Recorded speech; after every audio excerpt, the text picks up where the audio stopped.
ప్రతిదీ కూడా మోసమని తేలిపోయింది. వ్యవస్థలన్నీ కూడా పూర్తిగా నీరుగారిపోయిన పరిస్థితులు కనిపిస్తూ ఉన్నాయి.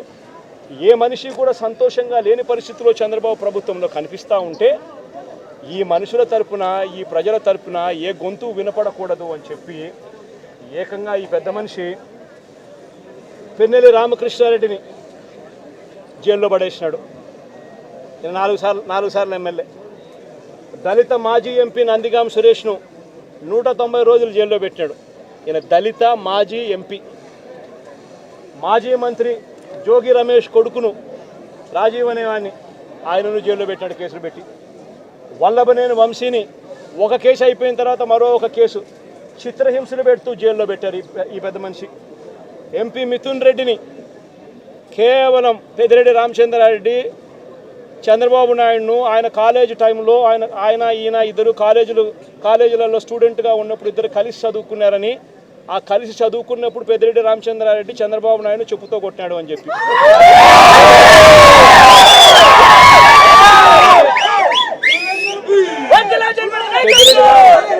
పెద్దిరెడ్డి రామచంద్రారెడ్డి చిన్నప్పుడు చేసిన ఆ చిన్న గొడవ చంద్రబాబు నాయుడు మనసులో ఎంతగా నాటుకొని పోయింది అంటే ఏకంగా పెద్దిరెడ్డి రామచంద్రారెడ్డి కొడుకును ఎట్ట తిరిగి జైల్లో పెట్టాలా, పెద్దిరెడ్డి రామచంద్రారెడ్డికి మనక్షోభ కలిగించాలా అని ఎంత సేడిస్టిక్గా ఆయన వ్యవహరిస్తూ ఉన్నాడు అని చెప్పడానికి ఇదొక నిదర్శనం. కాలేజీ టైంలలో గొడవలు జరుగుతూ ఉంటాయి, కొట్టుకుంటూ ఉంటారు. పిల్లోళ్ళన్నా కొట్టుకోకుండా ఉంటారా? పిల్లోళ్ళన్నప్పుడు చంద్రబాబు నాయుడు ఉడుకు రక్తంలో ఉంటాడు, మా పెద్దిరెడ్డి రామచంద్రారెడ్డి అన్న ఉడుకు రక్తంలోనే ఉండింటాడు. తపాలాలు పీకింటాడు, ఆ టైంలో జరిగింటాయి. ఆ జరిగిందని గుర్తుపెట్టుకొని సేడిజంగా ఇన్ని సంవత్సరాల తర్వాత కూడా ఆయన కొడుకును కూడా జైల్లో పెట్టించాలని చెప్పి ఇంతగా తాపత్రయపడతా ఉన్నాడంటే చంద్రబాబు నాయుడు ఈయన మనిషిలోని విషం, ఈ మనిషిలోని రాక్షసత్వం ఎంతగా ఉంది అని చెప్పడానికి ఇదొక నిదర్శనం. మరొకరు చెవిరెడ్డి భాస్కర్ రెడ్డి. చెవిరెడ్డి భాస్కర్ రెడ్డి ఏం తప్పు చేసినాడో నాకైతే తెలియదు. కేవలం ఆయన చంద్రగిరి కాన్స్టిట్యున్సీకి ఎమ్మెల్యే కావడం. ఇదే చంద్రగిరి కాన్స్టిట్యున్సీ చంద్రబాబు నాయుడు సొంత కాన్స్టిట్యున్సీ. ఇదే చంద్రబాబు నాయుడు సొంత కాన్స్టిట్యున్సీ చంద్రగిరిలో 1983లో 1978లో ఆయన కాంగ్రెస్ పార్టీలో మంత్రిగా ఉండి పోటీ చేసి 17,000తో ఓడిపోయినాడు చంద్రగిరి కాన్స్టిట్యున్సీలో 1983లో.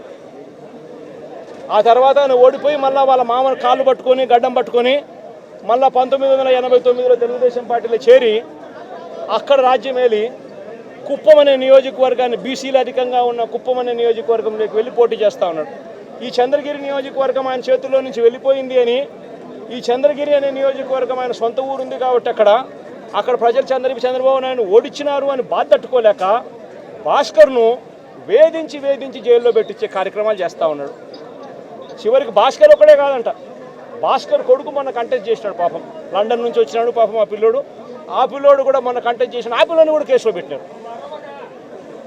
ఇదే పెద్ద మనిషి చంద్రబాబు నాయుడు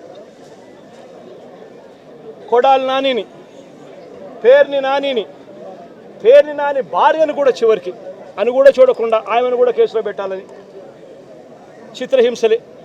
అనిల్ కుమార్ యాదవ్ ఇక్కడ జిల్లాలో మీ అందరికీ పరిచయస్తుడైన బీసీ నాయకుడు, మంత్రిగా ఎదిగిన వ్యక్తి, యువకుడు, ఇలాంటి వ్యక్తిని కూడా దొంగ కేసుల్లో ఇరికించాలని చెప్పి ఏకంగా ప్రయత్నం చేస్తే ఆ కేసులో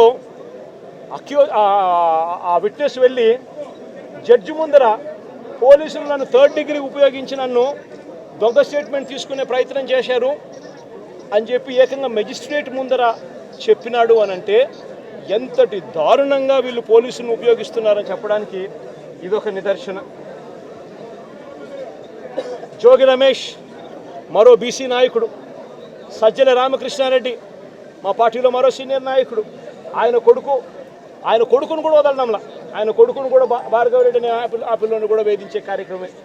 వైవి సుబ్బారెడ్డి మరో మా పార్టీకి సంబంధించిన మరో సీనియర్ నాయకుడు, ఆయనను ఒక్కడే కాదు ఆయన కొడుకును కూడా మళ్ళీ తీసుకొచ్చే కార్యక్రమం. దేవినేని అవినాష్ విజయవాడకు సంబంధించి దేవినేని అవినాష్ మా కృష్ణా జిల్లా అధ్యక్షుడు, ఆయనను కూడా చిన్నపిల్లోడని కూడా చూడకుండా ఆయన మీద కూడా కేసులే. తలసిల రఘురాం, అంబటి రాంబాబు, అంబటి మురళి, విడుదల రజని, దళిత ఎమ్మెల్యే చంద్రశేఖర్, బూచేపల్లి శివప్రసాద్, ఉషశ్రీ చరణ్, తోపదుర్తి ప్రకాష్ రెడ్డి, మాజీ ఎంపీ గోరంట్ల మాధవ్, మేరుగ నాగార్జున్, దాడిశెట్టి రాజా, అబ్బాయి చౌదరి, సుధీర్, సత్తెనపల్లి మన తరఫున పోటీ చేయబోతా ఉన్న క్యాండిడేట్, లేళ్ళ అప్పిరెడ్డి, గోపిరెడ్డి శ్రీనివాసరెడ్డి, సిదిరి అప్పలరాజు, మరో బీసీ మంత్రి ఉప్పాల రాము, మన ZP chairman Uppala Harika husband, Mondithoka Arun, మన పార్టీకి సంబంధించిన ఎమ్మెల్సీ దళితుడు. ఈ నాయకులందరి మీద కూడా తప్పుడు కేసులే. మా ప్రతాప్ అన్న కూడా ఇక్కడే ఉన్నాడు. ప్రతాప్ అన్న కూడా మీద కూడా ఇంకొక తప్పుడు కేసు.